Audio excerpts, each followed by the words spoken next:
Hello, and welcome back to Maya's Reviews, a podcast and blog where I review all types of movies and novels. I'm Maya, and thank you for joining me for a movie franchise review today. Thank you for your patience with the camera not working for two-ish episodes and for, me being absent for a long time. I'm hoping, recording this right now, that the camera will work and then I will be able to have video for you as well. All I have is a crappy little webcam, so we're dealing with it. So we're hoping that works. But just thank you for your patience. And I'm pretty much just going to get right into it. Today, I'm going to be talking about the Insidious franchise, and especially the fifth one, but, just the franchise overall. So, let's get right into my review.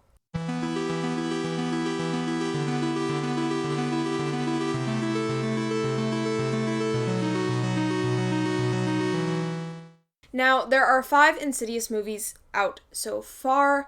3 of them kind of connect to each other. I mean, they all connect, right? But 3 of them follow the Lambert family. So the first one came out in 2010 and was directed by James Wan, as was Insidious 2 in 2013. And then Insidious 3 in 2015 was directed by Leigh Whannell. I apologize if I pronounce anyone's names wrong. I research, but not that far, okay? Insidious 4 in 2018, called The Last Key, I'm pretty sure, was directed by Robitel, I think?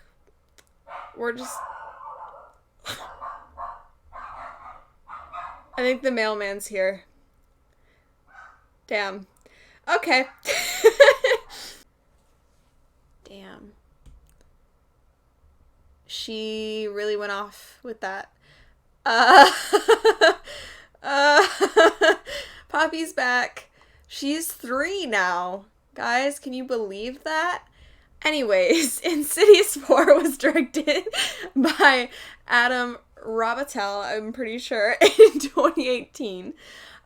Insidious 5, 2023, called The Red Door, was directed by Patrick Wilson. Some reappearing cast and characters include Patrick Wilson, who plays Josh Lambert, Rose Byrne, who plays Renai Lambert, Ty Simpkins, who plays Dalton Lambert, Lin Shaye, who plays Elise Rainier, Leigh Whannell, who plays Steven or Specs, and Angus Sampson, who plays Tucker. Now, all of these movies are Blumhouse movies, and the overall budget that I found for all 5 of these movies is approximately $42.5 million.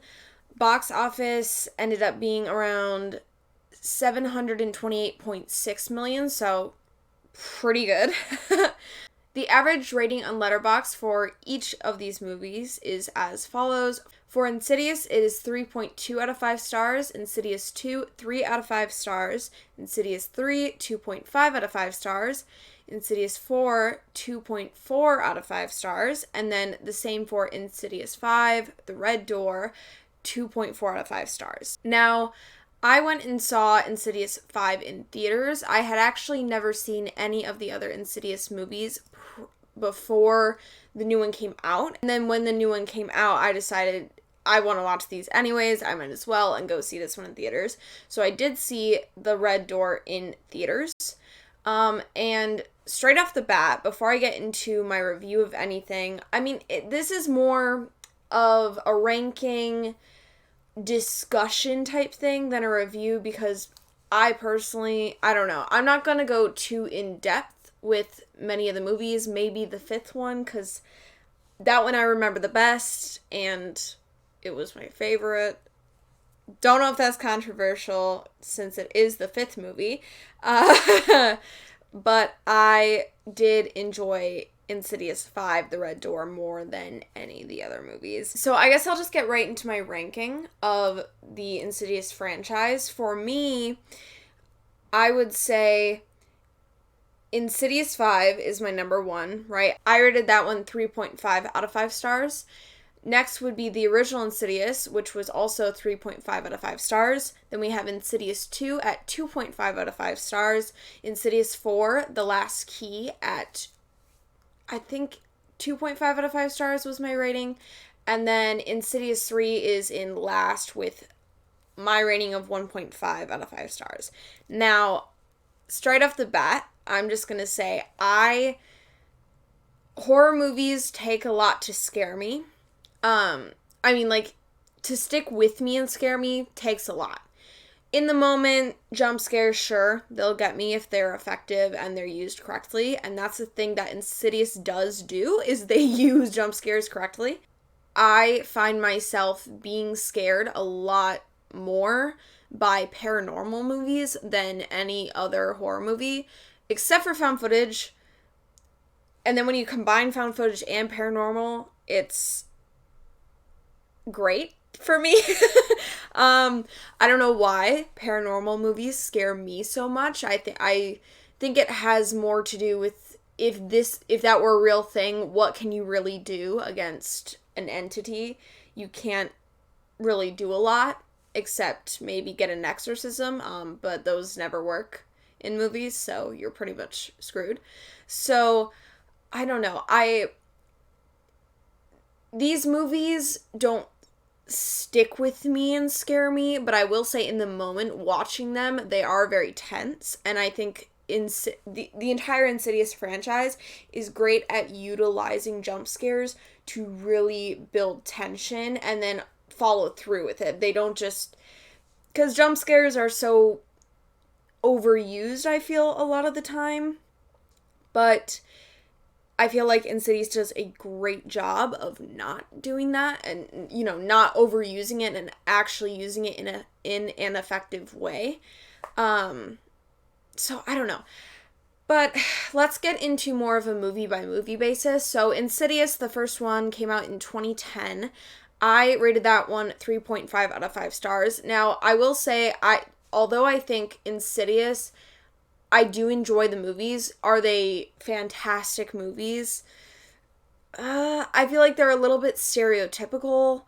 And as someone who is more frightened by paranormal movies, these aren't terrifying to me. I mean, jump scares may make me jump a little like they're supposed to, but it's not something that keeps me up at night, right?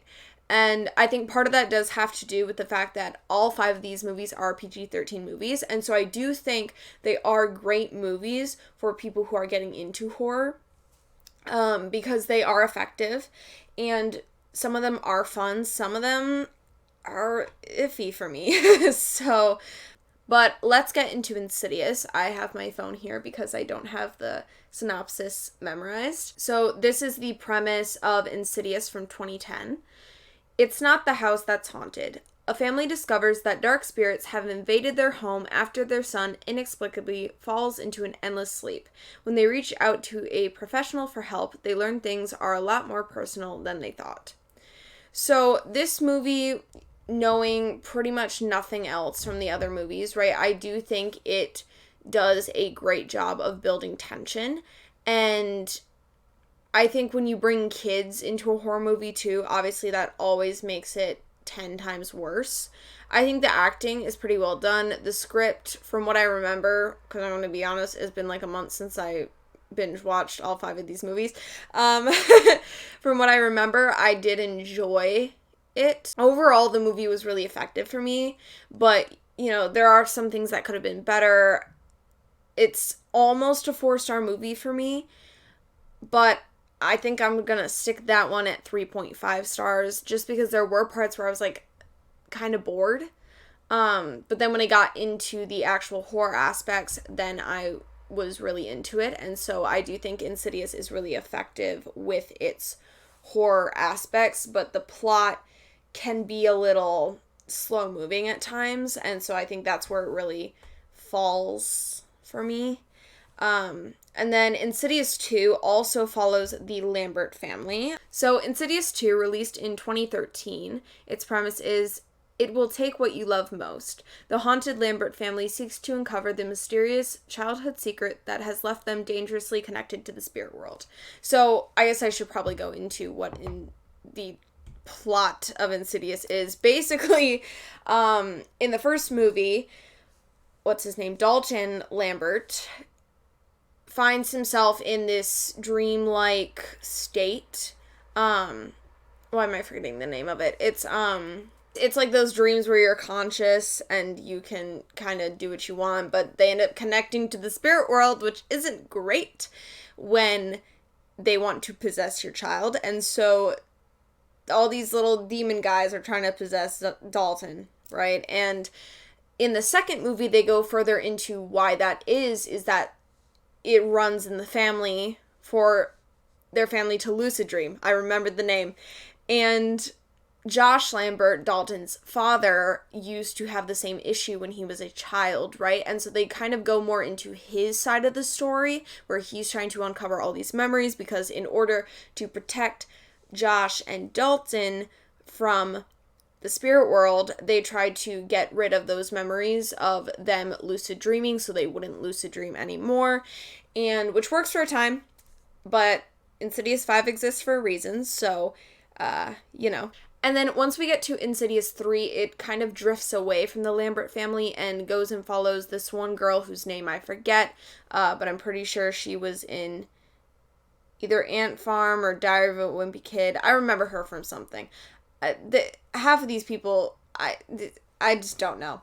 And so, but this one follows Lin Shaye's character, Elise Rainier, who is kind of their medium, and she's helping this other family out. And so this one is my least favorite of the Insidious movies.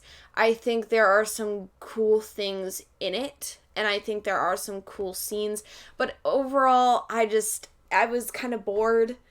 It's kind of the same thing over and over at this point for me. I mean, it was basically the same thing as the first movie for me, and I don't know. I didn't like it as much as the other ones. Insidious: The Last Key follows Lin Shaye's character, Elise Rainier. So the premise of that movie: fear comes home. Parapsychologist Elise Rainier and her team travel to Five Keys, New Mexico, to investigate a man's claim of a haunting. Terror soon strikes when Rainier realizes that the house he lives in was her family's old home. So that kind of goes into more of her background. And I will say, the characters of, I think it's Specs and Tucker, they're kind of her, like, what would you call it? Assistants, backup, idiots. They kind of annoy me. I feel like, here's my take on this. If you're going to be ghost hunters, maybe get good at ghost hunting. I feel like if you're gonna promise to families that you're going to save their children and make them not be possessed, you should probably know what you're doing, and you probably shouldn't fall asleep like they do in the first movie. And at first, I found their characters amusing, but after 4 movies, I was slowly losing my mind. And no hate to the actors, the characters were driving me insane. And then in the 5th movie, they aren't in that one as much, which was kind of nice. They have a little cameo, but it's not so much. They do add humor in the 1st and 2nd movie, I would say, but overall, I got kind of annoyed after a while. I think I can only handle so much goofiness from those two, but I rated that one 2.5 out of 5 stars because I think it was interesting and I did have fun watching it, but it wasn't my favorite. And then we get to Insidious 5, The Red Door. Now, this one I went and saw in theaters, and I actually really, really enjoyed it. It does have this, for me, I rated it the same as the first Insidious, but I do think my enjoyment level was higher than the original Insidious movie. This one kind of reminds me of Scream 2, where Dalton Lambert is all grown up and he goes off to college and then he starts having lucid dreams again. And, I think it was kind of cool how they brought it back to the Lambert family, because I think that's what I really enjoyed about Insidious, was that it was following that family. And so it's kind of, there's 5 movies, but there's kind of the Lambert trilogy, and then there's the 2 other movies, And so I think it was cool how they brought it back. And then this one is directed by Patrick Wilson, who plays Josh Lambert, and he's also a big part in this movie. But I also think it's cool how they brought back the original cast. Ty Simpkins and the actor who plays his little brother were both brought back for this, which I think is really cool. Now, the premise of the fifth movie, which came out, I think, literally in July, June, around there, but 2023. Face your demons. To put their demons to rest once and for all, Josh Lambert and a college-aged Dalton Lambert must go deeper into the further than ever before, facing their family's dark past and a host of new and more horrifying terrors that lurk behind the red door. Forgot to mention the realm or space or whatever you want to call it that they go to when they're lucid dreaming and they're in this little demon world they call the further. And it's basically, I guess you could kind of compare it to like the Upside Down in Stranger Things, except it's not a physical place, I don't think. It's more of a mental realm type thing. Because obviously in the Upside Down, it's a real thing, right, in Stranger Things. But in this, it's more of a mental realm that they go to when they're lucid dreaming, and it's host to all these dark creatures and demons and ghosts and all these things that want to possess people and harm people and all these things. And so in this one, I think it's actually really cool, the college aspect of it all, because you get to see Dalton grow up, first of all, and then you get to see him rediscover all these things. Because the original movie, all the stuff that was happening to him, right? He was the one who almost got possessed by the, whatever he is, the lipstick demon or something like that. I don't know.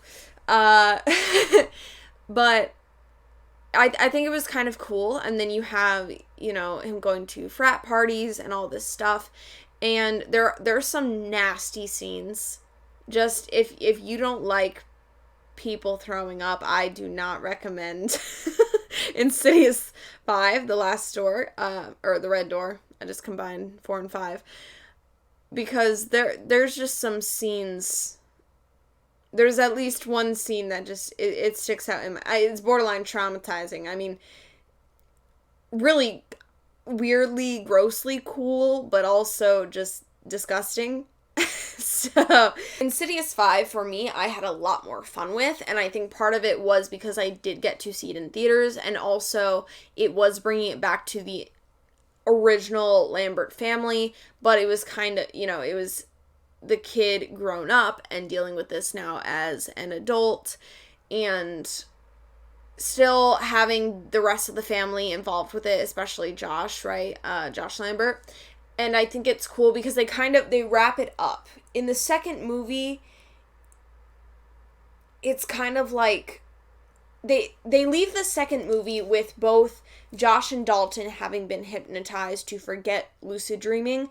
But the thing is you're like, well, guys, in the second movie, it's explained that Josh, as a child, was also hypnotized, and then that didn't really help anything because then he had kids, and one of those kids had this happen to him, and he had no idea what was going on and couldn't help him. And so I feel like it was kind of it wasn't a cliffhanger in the second movie, but it was a little bit of just stuff could still go wrong. And then with this, I feel like there's more of a definitive ending to it, which I think is nice, because I think just keeping it at this little trilogy is good. Honestly, I would not want to see another Insidious movie. I feel like there are a lot of aspects throughout all 5 that are very, very similar, and I think that's where 3 and 4 really bored me, honestly, is because it's the same old thing over and over, just with different families. And so that's the thing, is I feel like if you keep going on with the Lamberts, it's just gonna get old, which I know that hasn't stopped horror franchises in the past, but I'm just saying I don't think it's necessary for another Insidious movie. And I know I've talked a lot of shit about these movies, honestly, but I do think they are worth seeing, especially 1, 2, and 5. 4, I would definitely also, it's worth checking out. And then 3, I don't know. Personally, it just wasn't for me. I just didn't really enjoy it. But I'm sure there's people out there who love that movie. And, one of my favorite movies is The Lost Boys 1987. So who am I to judge? Speaking of which, I got a Lost Boys poster, which will hopefully soon hang up next to my Indiana Jones Temple of Doom poster, which would be really cool. So, Lost Boys, guys. And if Caleb from Horror Soup sees this, I apologize. I know he hates that movie. It's vampire bikers, dude. I don't know what else to say. I'll admit it's a bad movie, okay? I'm not saying it's good. I just personally like it, But this probably just because of Kiefer Sutherland in a leather jacket, so and Billy Wirth. And whoever plays Michael, who I'm forgetting now at this point. And the star. So all I'm saying is, who am I to judge when my favorite movie is Lost Boys? I can't really complain about anything anymore, can I? So, at least I'm self-aware, okay? I don't know. I think this franchise is definitely worth seeing. I think it's a great starter for horror movies. If you've never really watched any before, I really think it's worth seeing.